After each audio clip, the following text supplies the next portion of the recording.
Hello everyone, आप सभी का स्वागत है अगस्त्या क्लासेस पॉडकास्ट में, जहां हम लेके आएंगे inspiring stories of determination, hard work और सक्सेस। इसी कड़ी में हमारी जो पहली गेस्ट हैं इस पॉडकास्ट की, वो खुद में बहुत ही अद्भुत हैं और उनकी स्टोरी प्रेरणादायक है। वो हमारे इंस्टीट्यूट की जीके की फैकल्टी भी रह चुकी हैं और उन्होंने इतने कम एज में, सिर्फ 21 साल के एज में, बहुत ही प्रेस्टिजियस एग्जाम बीपीएससी क्लियर किया है और डीएसपी बनी है। तो आइए स्वागत करते हैं जन्नत निशा मैम का, जिन्होंने मात्र 21 साल के एज में बीपीएससी एग्जाम क्लियर किया है और डीएसपी बनी है। मैम, आपका स्वागत है हमारे पॉडकास्ट में। मैम, ये सॉल आपके लिए।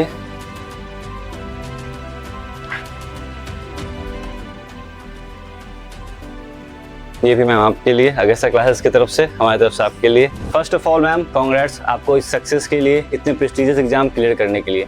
क्या आप हमें बता सकते हैं कब और कैसे आपने सोचा बीपीएससी प्रिपरेशन करने के लिए?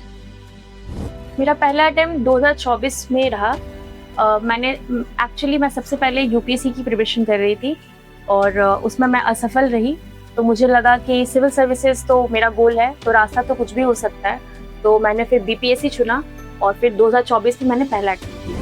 बहुत अच्छी बात है मैम। जैसा कि आपका गोल सिविल सर्विसेज है, आपको क्या इंस्पायर किया फ्रॉम द चाइल्डहुड, जो आपने सोचा कि आपको सिविल सर्वेंट बनना है और इसकी तैयारी करना है, यूपीएससी बीपीएससी के लिए आपको तैयारी करना है? What inspire you to become choose this path?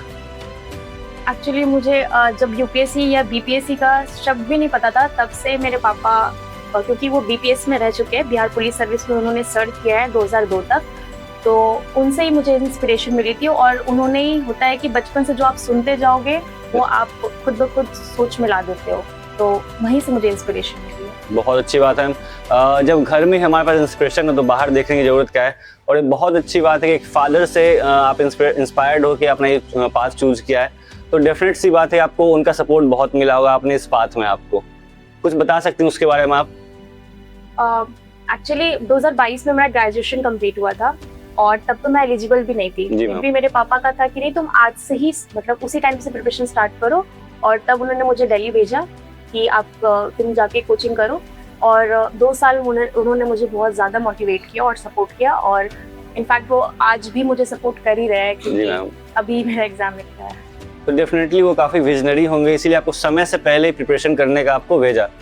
तो हमें लगता है कि अगर किसी को प्रिपेयर करना है मैम, ठीक है, किसी भी एग्जाम के लिए, तो हमें 2, 3, 4 साल पहले से स्टार्ट करना चाहिए। आपका क्या व्यू है इस पे मैम?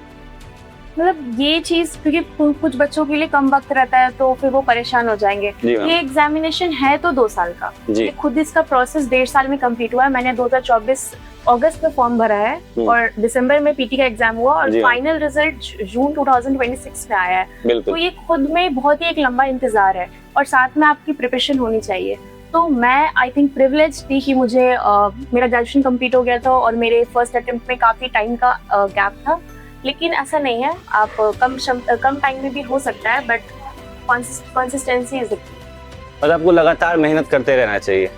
ओके मैम, जैसे बहुत सारे बच्चे प्रिपरेशन करते हैं, आपको सक्सेस मिला है, ठीक है, और आपने फर्स्ट अटेम्प्ट में ही इतने कम एज में निकाला है, तो आप बता सकती हैं जो एस्पिरेंट्स अभी तैयारी कर रहे हैं, आपका ऐसा क्या प्रिपरेशन था, आपने खुद का शेड्यूल कैसे रखा था इस प्रिपरेशन के लिए?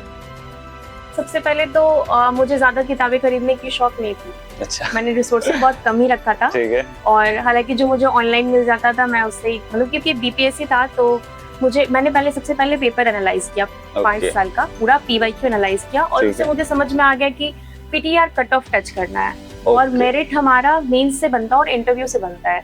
तो मैंने मेंस में ज्यादा मेहनत किया। पीटी के लिए मैंने बहुत कम रिसोर्सेज पढ़ा था, जैसे घटना चक्र, हर सब्जेक्ट के लिए मैंने एक ही किताब रेफर किया और जितना मुझे अन्य कोचिंग से टेस्ट पेपर मिल सकते थे मैंने ऑनलाइन डाउनलोड करके उसी को लगाया। तो आपने टेस्ट पे ज्यादा फोकस किया और आपको पूरा फोकस मेंस और इंटरव्यू पे था, पीटी की तैयारी के साथ साथ। हाँ।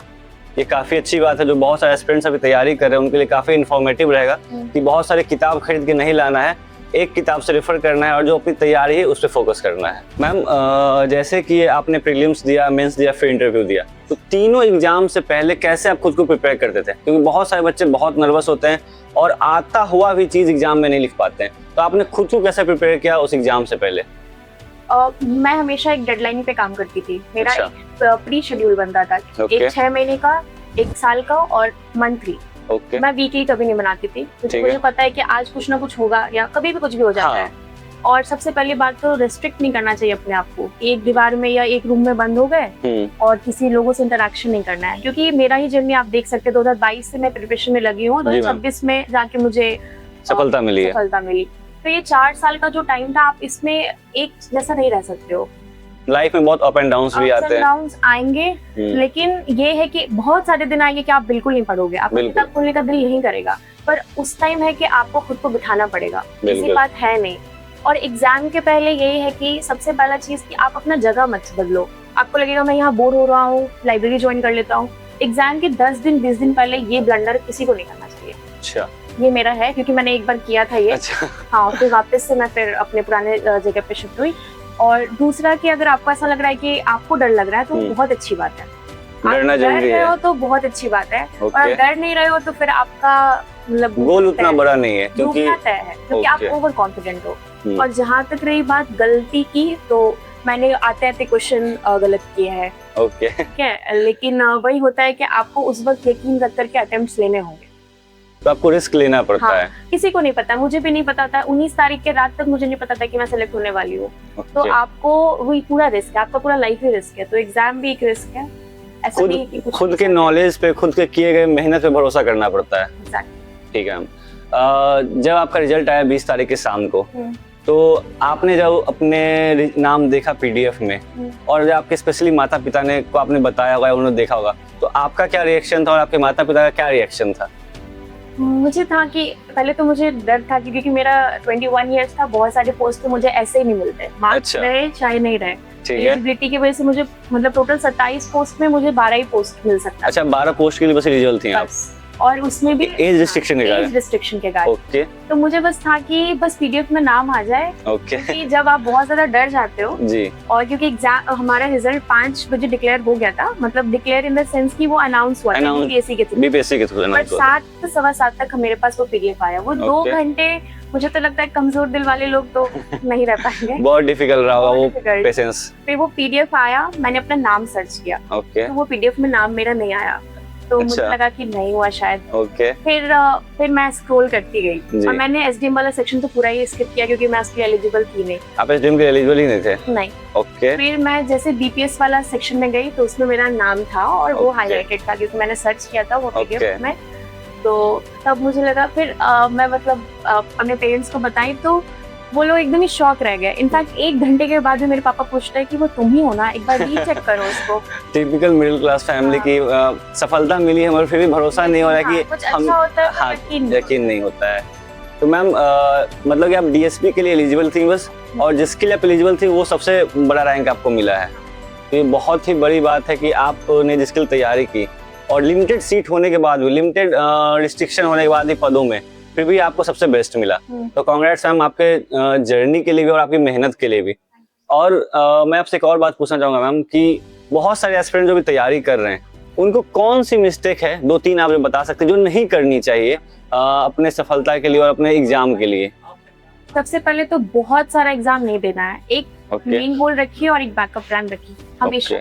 अगर आप बैकअप प्लान नहीं रखोगे तो आप मेंटली एग्जॉस्ट हो जाओगे, सबसे पहली चीज। ठीक है। दूसरा कि बहुत ज्यादा ब्रेक नहीं लेना पढ़ाई में। अगर आप हो रहा है कि नहीं अभी एक दिन मैं एक ब्रेक ले लूंगा और थोड़ा सा मूड लाइट करके वापस आऊंगा, ठीक है, बट 1 वीक 10 दिन का ब्रेक मत लीजिए। आपका आदत छूटेगा, फिर आपको बैठना मुश्किल हो जाएगा।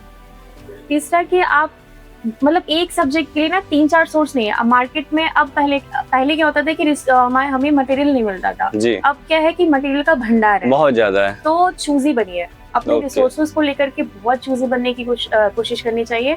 और हर के लिए एक बुक, बस एक बुक काफी है मेरे हिसाब से। हर सब्जेक्ट के लिए एक बुक काफी है, रखिए। और एक और चीज, स्टैटिक का अभी भी बहुत रेलेवेंस है, बीपीएससी हो या यूपीएससी कुछ भी। आप करंट अफेयर्स में ज्यादा मत भागिए, रेलेवेंट है, बहुत जरूरी है, लेकिन करंट अफेयर्स के चक्कर में लोग आते हुए क्वेश्चन को छोड़ देते हैं क्योंकि वो रिवाइज नहीं करते। तो स्टैटिक वो हमारा मेन है, करंट अफेयर्स साथ साथ चलना चाहिए। और बिहार स्पेशल का कितना इंपॉर्टेंस है मैम इसमें आपके? बिहार स्पेशल का तो इंपॉर्टेंस है, पीटी में भी, मेंस में भी और इंटरव्यू में भी खास के क्वेश्चन पूछा जाता है। ओके मैम, इसी क्रम में ना अगस्ता क्लासेस अपना एक बिहार स्पेशल बुक लाई है 72 प्रीलिम्स के लिए, बहुत सारे बच्चों के लिए। वो भी फर्स्ट कॉपी हमारे पास आई है क्योंकि आप हमारे साथ हैं। हम आपको ये पहली कॉपी ये देना चाहेंगे और ये गिफ्ट करना चाहेंगे। इसके लिए आपको मैम ये आप रख सकती हैं अपने पास। Thank you. और आप हमें इसका रिव्यू जरूर दीजिएगा, कैसा ये बुक आप लोग 72 प्रीलिम्स जो दे रहे हैं उनके लिए ये बुक कैसा है, आप हमें रिव्यू जरूर देना ma'am. Thank you so much ma'am, अपनी इतनी कीमती समय निकाल के आपने हमें दिया है, उसके लिए we will always obliged with you. और थैंक यू आप यहाँ पे आए और अपना समय दिया हमें। Thank you for coming ma'am. Thank you so much sir, इतना अच्छा हॉस्पिटैलिटी देने के लिए thank you so much. We will end this session with inspiring quote, लड़ते रहिए, फाइट करते रहिए। जैसे जन्नत निसा मैम ने अपने लाइफ की इतनी बड़ी ट्रेजेडी को लड़ा है पॉजिटिव सोच के साथ, तो आप भी लड़ते रहिए और इंस्पायर करते रहिए, क्योंकि हम हर किसी के लाइफ में अप्स एंड डाउन आते रहते हैं, मगर हमारा गोल, हमारा लाइफ इस सबसे ऊपर है और हमें सोसाइटी को इंस्पायर करना है, जैसे जन्नत निसा मैम ने किया है। इतनी कम एज में, 21 साल के एज में उन्होंने इतने प्रेस्टिजियस एग्जाम को क्लियर किया है और डीएसपी का रैंक होल्ड किया है। तो हम सब उनकी जर्नी से सीखेंगे और सोसाइटी को कुछ न कुछ अपनी तरफ से देते रहेंगे। Thank you for being with us.